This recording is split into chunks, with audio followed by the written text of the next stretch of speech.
Good morning. I'm Carl with the Hondo Public Library. When discussing America's foreign allies during the Revolutionary War, France is the name that most often comes to mind. Texas, not a part of the rebelling English colonies, is certainly never brought up in most discussions. But one foreign ally that was just as important to American victory but rarely discussed was Spain, including then Spanish Texas. What contributions did Spanish Texans, or Tejanos, make towards the war? Who led them? And how are they remembered today?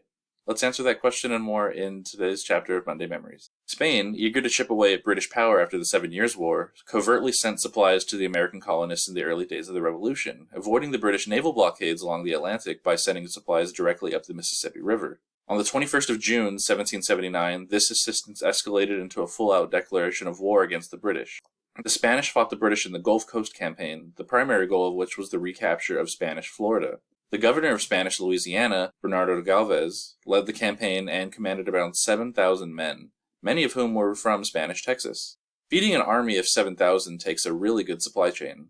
This is where Texas stepped in again, being the first step of this chain. Galvez sent an emissary, Francisco Garcia, to Texas in 1779 with a request to purchase cattle from Tejano ranchers. When the herds were ready to make the drive to Louisiana, Spanish soldiers escorted the ranchers and vaqueros along with the livestock along the way, keeping the cattle and men safe from the Comanche raiders, which controlled much of the route at the time. Texas officials made sure to send enough bulls so that the stock could procreate in Louisiana. From 1779 to 1782, Texas delivered roughly 10,000 to 15,000 head of cattle for Galvez's invasion force. Back home, money was raised in Texas to donate towards the American war effort. A lot of people in Texas had relatives who were fighting the British in the Gulf Campaign. Some of this money went directly to pay for French provisions during the Battle of Yorktown, the battle which ultimately caused the surrender of the British and the end of the American Revolution. Though Texas would not be a part of this new nation for over half a century, Texans had provided vital assistance for what would one day be the United States.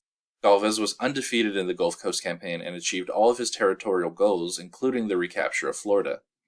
His capture of British ports on the Gulf Coast denied the British the opportunity of encircling the Americans from the south, and kept supply lines flowing throughout the war. On December 16, 2014, the United States Congress honored these achievements by conferring on him posthumous honorary citizenship. Congress called him a hero of the Revolutionary War who risked his life for the freedom of the United States people and provided its supplies, intelligence, and strong military support to the war effort.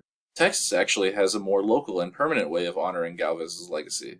The city of Galveston, literally Galvez Town, named in his honor and sitting on the very Gulf, which centuries ago was the site of his victorious campaign against the greatest naval power of all time. Of course, he couldn't have waged such a successful campaign without Tejano ranchers keeping his force fully fed and ready to fight.